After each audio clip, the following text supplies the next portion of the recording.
Hey guys, welcome back once again in this YouTube channel, and this is Masum as always. So I know that there are so many questions are poking in your mind that do we really need an English grammar to speak in English, or if yes, then what kind of grammar we need, and if no, then it's enough.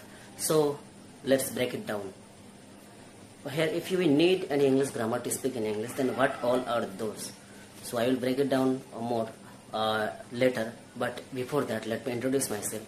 So you know that this is Masum here, and the creator of this YouTube channel. I hope you have subscribed my channel, like my videos, comment on my videos.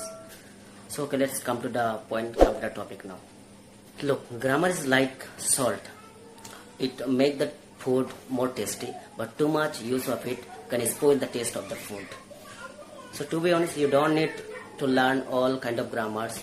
Just what you need to learn you need to learn the basic grammar rules to speak in English. Because I believe that grammar can make you make the sentences more beautiful.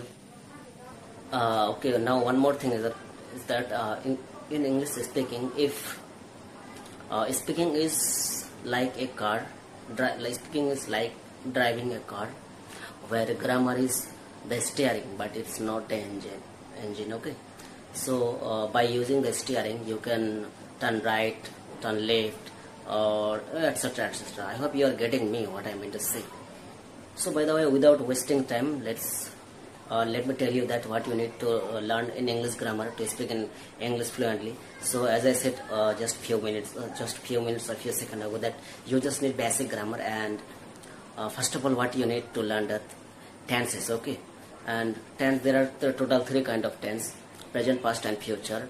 So there are also so many categories of each of the tenses, but you don't need to learn all of the tenses.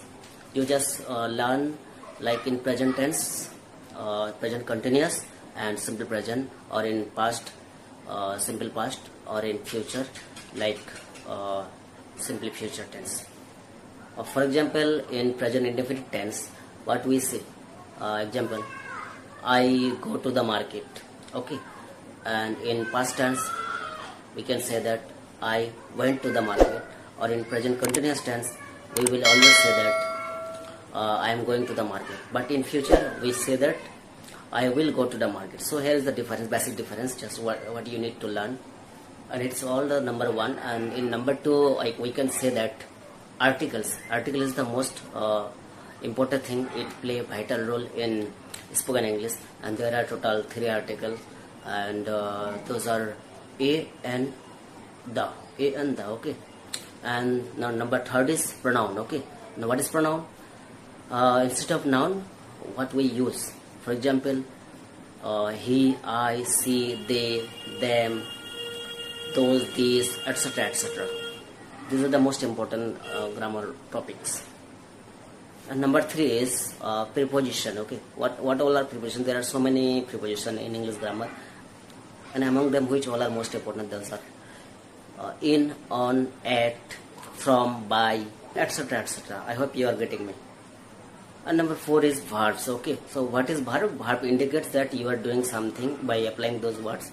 It's represent that we are doing something. For example, go, come, went, etc. etc. Okay. Also, WS family is most important thing. What is WS family?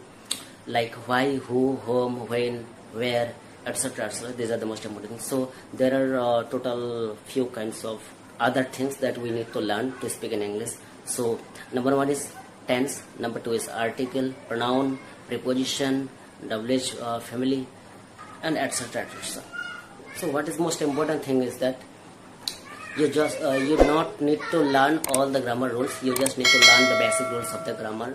By applying those, you can speak in English fluently, and by applying those day by day, your English level will get higher, and you will also learn from that also. So in future, in my video, I will cover all of the topics. So don't be scared, just try to learn the basic grammar rules and apply those in your speaking in English. I hope you are getting me, and you have already subscribed my channel, like my videos, comment on my videos. Thanks for watching. Jai Hind.